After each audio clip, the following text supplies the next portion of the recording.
William Lancaster. Alessandra repeated the name as it sounded familiar. Then it clicked. I have met him many times when I was a child. He would frequent my father a lot and bring me gifts. He is more than twice my age. Alessandra's skin crawled the more she thought of the many encounters she'd had with William as a child. Her father did not deserve such a quick death. It is something that happens behind closed doors. When people who are used to riches are in debt, they would do anything to get money. Your father has paid for what he has done, and I am certain wherever he is now, he is being tortured, Edgar said to give Alessandra some peace. Edgar began to regret not torturing Desmond instead of giving him a quick death. Quick death was a gift to Desmond. The best possible way to make Desmond's soul restless would be to ruin the one thing he truly loved, his reputation.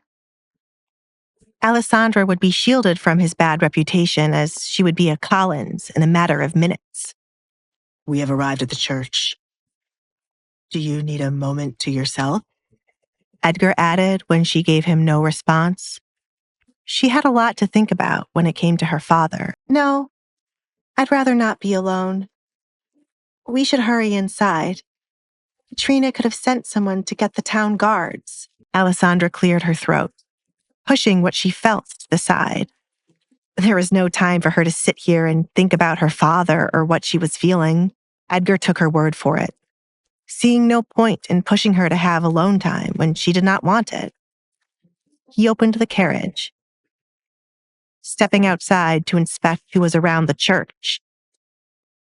And once it was clear, he offered his hand for Alessandra to use to come out. Alessandra accepted Edgar's hand to carefully step out of the carriage and used her other hand to keep his coat over her head. She thought about taking off the coat while they were going to be standing before the priest. She didn't want to look back at her wedding and remember using a coat to hide. Alessandra couldn't help looking around every inch of the church, as it was her first visit in a long time. Her memory of the church was blurry, and there was nothing she could remember. Duke Collins. A man in a white robe greeted the pair at the church door. What do I owe for this visit? Whenever you visit the church, I am meant to prepare for a funeral. I hope that is not the case. Depending on how you act, there will be no need for a funeral tonight, Peter. Edgar greeted the priest. No blood must be spilled in the church, Edgar. You cannot do it again. Peter glared at Edgar. Edgar created havoc in the church when he stormed in to kill a man. That was your fault for hiding a man who committed murder. If you had brought him out, as I requested, church would not have been a mess. How awful of you to let such a thing happen. Edgar twisted the situation. Meanwhile, Alessandra was surprised to hear Edgar killed someone in a church. How many times was she going to be surprised by his actions the more she got to know him? Why are you here, Edgar? There is no one here but the priest, and I am certain they did not kill anyone or commit any other crimes. Peter wanted nothing more than to get rid of Edgar as soon as possible. Trouble followed wherever Edgar Collins went.